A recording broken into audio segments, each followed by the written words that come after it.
Are you surprised at this behavior? We are living in a state where the convener of the ruling front is banned from flying. Banned from flying, is that right or not? For what? Unruly behavior.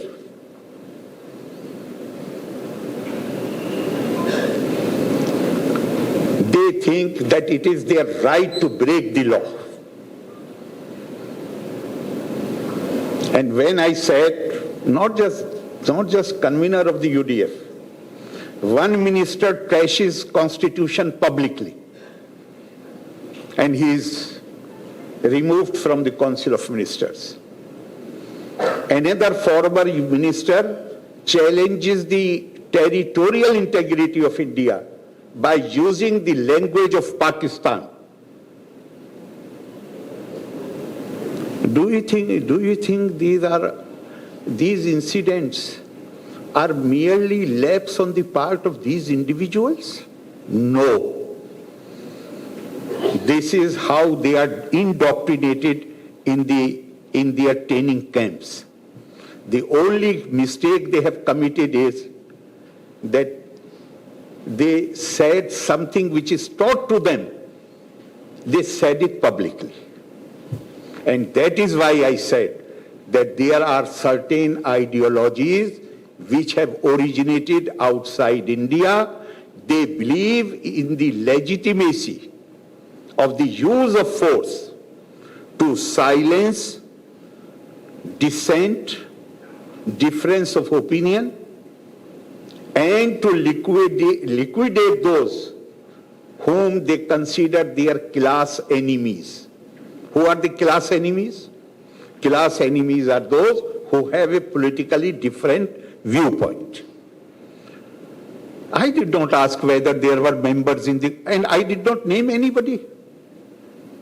Why CM felt that I am referring to the Communist Party?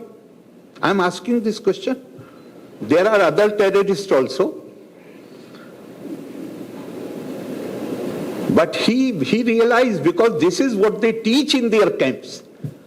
Can he deny that the ideology he adheres to, it allows use of force against the political opponents? How come so many people have been killed in Kannur district? How come so many young lives have been lost in the campuses of Kerala universities? How many months back, only recently, about 2 months back or 3 months back, a young bright student was killed in the campus. Why? Because to some people and their ideology, use of force. And Irfan Habib is the icon of that ideology, which believes in the use of force against those who hold different views. It is for nothing. I mean, don't you feel any sense of shame that the convener of the ruling party is barred from flying by the airline? For what? For attacking 2 persons inside the plane. So if they attack me here, if they can attack inside the plane, what is so surprising if they attack me there on the stage? Try to attack me, not attack me, try to attack me. And one question I am raising, how come if the reaction was spontaneous or it was a reaction to some of my remark, how come these 100 of placards were there if they had not come prepared? And in the light of what I had read earlier, IPC provision, it was the duty of to anybody if goes to the court, it will become difficult for the police to explain why they did not act. And police officers themselves told me that they wanted to act and they were prevented from acting. So my question through you is, some papers, please try to use my words. Don't try to put, because today I have seen what I said yesterday, that I'm going to ask for investigation. No, not at all. What I had said was, I want the media to investigate whether, when police was prevented from taking action, whether it was also because the man giving instruction was himself party to the conspiracy, or it was merely a favor shown to the fellow cadre. I had said, I have not said that I'm going to ask any agency to investigate. No, I did not say that. I said I request you, media, to investigate whether, like people who had come with the placards, so surely they knew that there is a plan to intimidate the governor when they were preparing the placards. So the man who gave the instruction to the police not to act, was he also part of the party to the conspiracy? The man who went down from the stage and prevented police from acting against those who were creating disturbance, has he been appointed in the Chief Minister's office because of that great thing which he did? These are my questions. I'm not asking any official agency to investigate. I'm asking you to investigate. Instead of devoting their attention to the roads are in bad condition, there are so many problems. Lottery and alcohol is our main source of revenue. What a shame.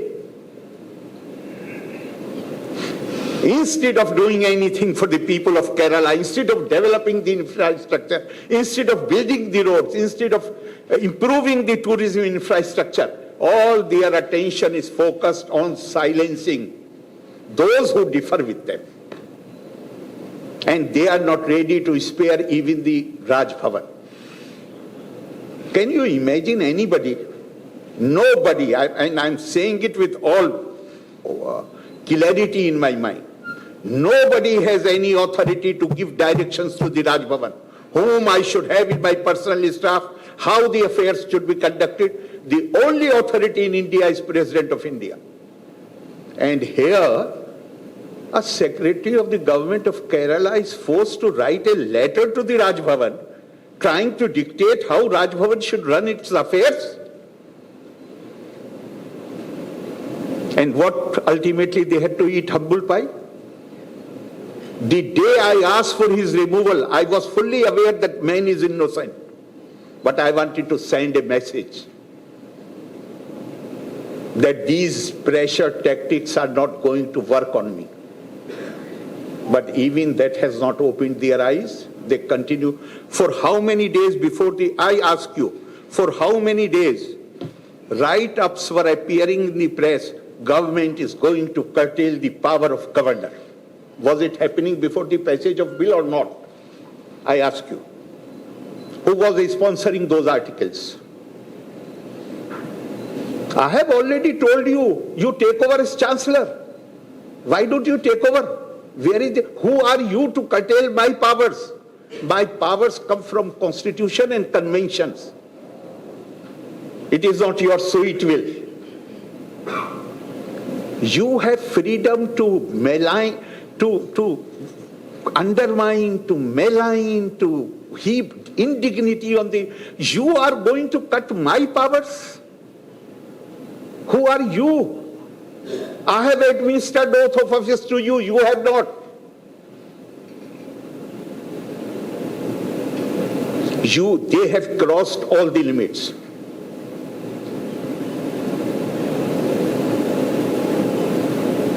This is the letter which Chief Minister had written to me, and I will ask them to provide a copy.